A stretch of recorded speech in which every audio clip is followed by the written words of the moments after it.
side, where she has spent the day reporting as part of our Chicago Tonight in Your Neighborhood series. Brandis.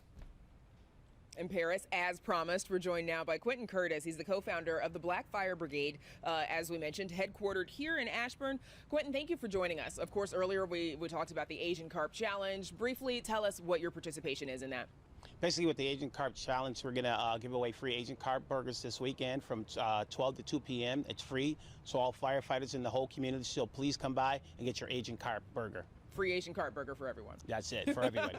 So the Black Fire Brigade, you guys help train young Black Chicagoans to be firefighters, EMTs, paramedics. And amid COVID-19, you're training our frontline workers. Explain a little bit about how the brigade supports young first responders.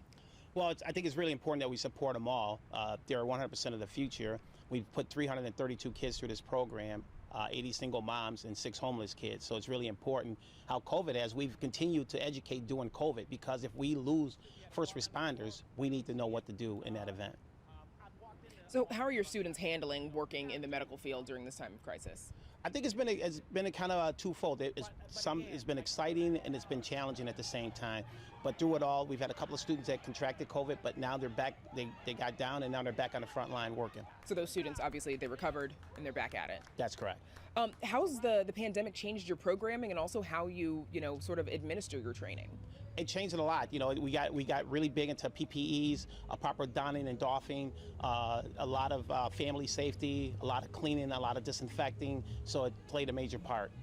And you founded the Black Fire Brigade in 2018, in part, to raise the ranks in the field, of course. And as you mentioned, 332 students have gone on into the field. What's keeping young Black people from joining the ranks of the firefighters and EMTs and paramedics? I think it's exposure. I think if you get more Black firefighters in their own community, more Black police officers in their own community, I think you'll see a change overnight.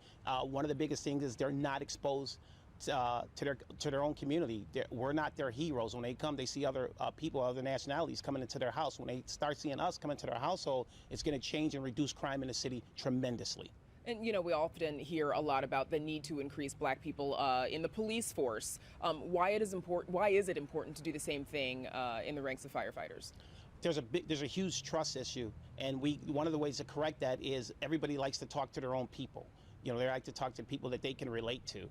And these young people can relate to young people that's from their community. You mentioned, again, those 332 students. Where are some of them now? They're at every private ambulance company in Cook County. They're at the ER techs throughout the Chicagoland hospitals now.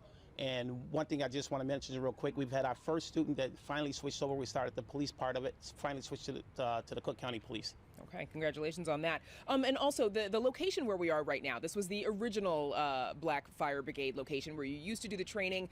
Now you use it as it's a fundraising facility, sort of. How has the pandemic impacted your ability to raise funds to put into the program?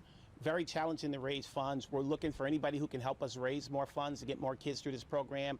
As you know, COVID brought everything down to a quarter, so what we were getting maybe 75%, we're down to 25%. So anybody who would like to help donate, send us an angel to help us move this thing forward, we would love to have them. Okay, Quentin Curtis of the Black Fire Brigade, thank you so much for joining us and for Thank you. Sharing your space with us this evening. We appreciate it. Thank you.